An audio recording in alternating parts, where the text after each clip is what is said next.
एक लड़की सुनसान सीट पर अकेली बैठी थी। शाम का समय था, रात होने वाली थी। वह लड़की अपनी सीट पर अकेली बैठी हुई थोड़ी बहुत नींद के कारण झुक रही थी तो कभी उठ रही थी।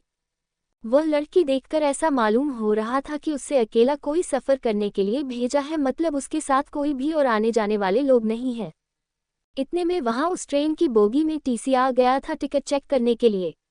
जैसे ही टिकट चेक करने वालों को देखी वह लड़की अचानक घबरा गई और उसकी नींद थोड़ा भी टूट गई थी। वह लड़की जैसे ही बेटी को अपने पास आती देख रहे थे वैसे वैसे ही घबराना शुरू कर रही थी। मुझे देखकर यह मालूम हो रहा था कि उस लड़की के पास टिकट तो बिल्कुल भी नहीं होगा।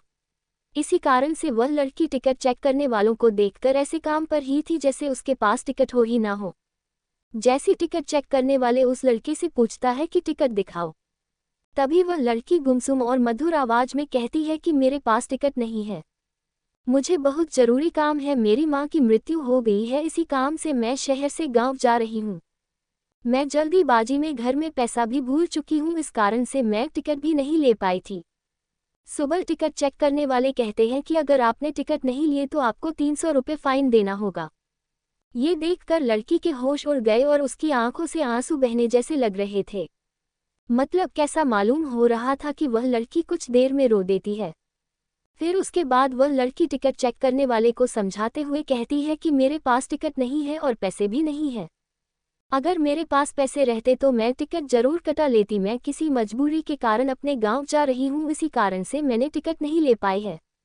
उसे बहुत किसी तरह से टिकट चेक करने वाले को समझाकर वह लड़की भेज देती है। टिकट चेक करने वालों को भी उसका भी पर दया आ जाती है और वह पूरी सफ़र तय करने तक का टिकट भी फ्री में उसे दे देता है। वहां पास के बैठे ऊपर वाली सीट से मैं ये सब उन सभी नज़ारा देख रहा था। जब मैंने उस लड़की को देखा तो वह लड़की सोने ही वाले थी और अपना चादर उठाकर सोने के लिए अपने शरीर पर ओढ़ ली थी। थोड़ी देर बीत जाने के बाद उस लड़की को शायद नींद नहीं आ रही थी। फिर मैंने नीचे उतरा वॉशरूम जाने के लिए तो उस लड़के से मैंने पूछ ही लिया था। मैंने उस लड़के से पूछा था कि क्या आपके पास बिल्कुल भी पैसे नहीं हैं? वह लड़की घबराए और कहती है कि मैं जल्दीबाजी में घर से निकल गई हूँ, जिस कारण से मैं पैसे लेना उसे भूल गई हूँ। उसके बाद मैं उसे 500 रुपये अपनी जेब से निकाल कर उसे देने का प्रयास करता हूँ, लेकिन फिर भी वह लेने से मना करती है। मैंने उससे कहा कि मैं तुम्हें कोई एहसान नहीं कर रहा हूँ, मैं तुम्हें अपना एड्रेस बता रहा हूँ, तुम्हारा जब मन करे तब इन पैसों को भेज सकते हो, लेकिन अभी तुम्हारा पैसों का बहुत जरूरी है, इसके बिना तुम भूखे रहोगे और घर जाने के लिए टैक्सी इत्यादि का भाड़ा भी तो चाहिए। इतना सुनते ही और मेरे मनाने के बाद वह लड़की पैसे ले लेती और कहती है कि मैं घर जाकर पैसे का इंतजाम करके आपको उन पैसे को भेज दूंगी। उस बहुत लड़की सो जाती है। लड़की का सफ़र सुबह में 2 बजे पूरा हो जाती है और लड़की उस ट्रेन से उतर जाती है। उसके बाद जब मैं नींद से ज़्यादा तो देखा कि वह लड़की अपनी सीट पर उपलब्ध नहीं है। फिर मैंने उस लड़की को ज़्यादा याद नहीं किया और अपने काम से काम रखा और मैं सो गया था। घर पहुंचकर उस दिन बीत जाने के बाद करीब 1 साल बीत जाने के बाद मैंने जिस पते पर पैसे भेजने के लिए एड्रेस दिया था उस पर एक चिट्ठी आती है। वह चिट्ठी उसी लड़के के द्वारा भेजी गई थी, जिसमें लड़की चिट्ठी में लिखती है कि मेरी प्यारी हमसफ़र और मेरे अजनबी हमसफ़र, आपके ही कारण मेरा सफ़र सुहाना हुआ था। अब मैं आपका कर्ज उतारना चाहती हूँ, लेकिन पैसे भेजकर मैं आपका कर्ज नहीं उतार सकती है। ऐसे में मेरी ख्वाहिश है कि मैं आपसे एक बार मिलकर आपका शुक्रिया अदा करूं। साथ ही साथ उसे चिट्ठी पर नीचे मिलने के जगह के बारे में तथा समय के बारे में भी बताया गया था। यह देख मुझे रहा नहीं गया था, मैं उस दिन का इंतजार करने लगाता हूँ जिस दिन यह वक्त आएगा और मैं उस अजनबी लड़की से मिल पाऊंगा।